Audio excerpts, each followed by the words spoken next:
Hi అండి, నమస్తే. Welcome to my channel. నేను మీ శ్రావణి. ఇవాళైతే నేను చాలా సింపుల్గా చాలా ఈజీగా మటన్ బిర్యానీ కుక్కర్లో ఎలా చేసుకోవాలో చూపించేస్తాను.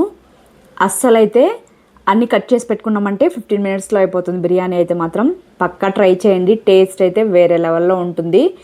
దానికి కాంబినేషన్ అయితే మటన్ కర్రీనే చేశాను అనమాట. ఇంట్లో అయితే అందరూ మెచ్చుకున్నారు, అంత టేస్టీగా అయితే ఉంది. తప్పకుండా అయితే ట్రై చేయండి. లేట్ చేయకుండా ప్రాసెస్లోకి అయితే వెళ్ళిపోదాం.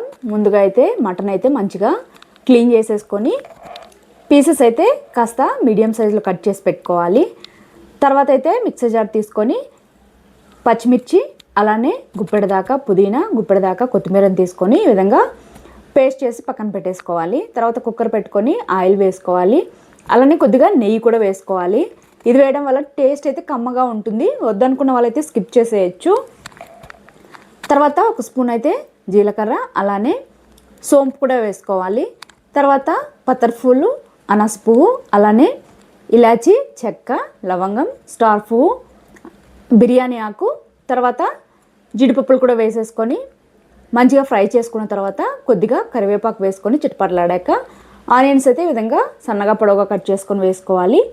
వాటిని అయితే మంచిగా కలర్ వచ్చేంత వరకు ఫ్రై చేసుకున్న తర్వాత టమాటా ముక్కలు కూడా ఈ విధంగా పొడవుగా కట్ చేసుకొని వేసుకోవాలి. అలానే అందులో కొద్దిగా సాల్ట్ కూడా వేసేసుకొని మెత్తబడేంత వరకు ఫ్రై చేసేసుకోవాలి.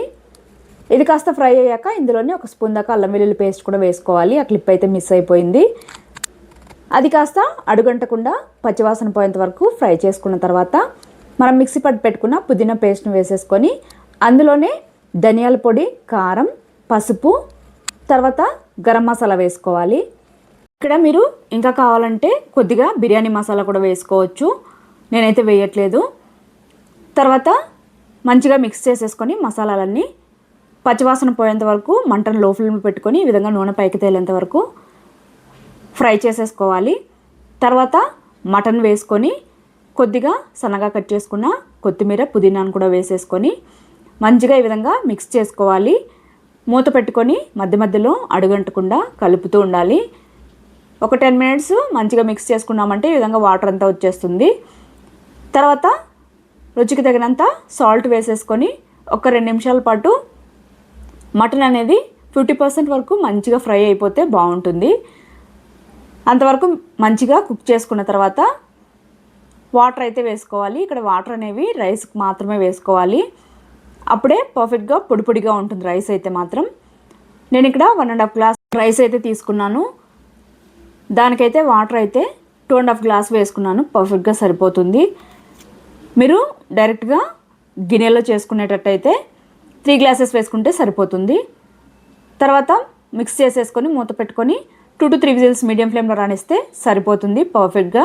చూసారు కదా, ఇక్కడ రైస్ మంచిగా పొడి పొడిగా, అలానే టేస్ట్ కూడా చాలా బాగుంది. ఈ విధంగా అయితే తప్పకుండా ఒకసారి ట్రై చేయండి. దమ్ బిర్యానీ అయితే లేట్ ప్రాసెస్ కాబట్టి ఎప్పుడైనా తినాలి అనిపించినప్పుడు సింపుల్గా కుక్కర్లో ఈ విధంగా అయితే చేసేసుకోవచ్చు. పిల్లలు కూడా చాలా ఇష్టంగా తింటారు. తప్పకుండా ట్రై చేయండి. నచ్చినట్టయితే సబ్స్క్రైబ్ చేసేసుకోండి. బాయ్.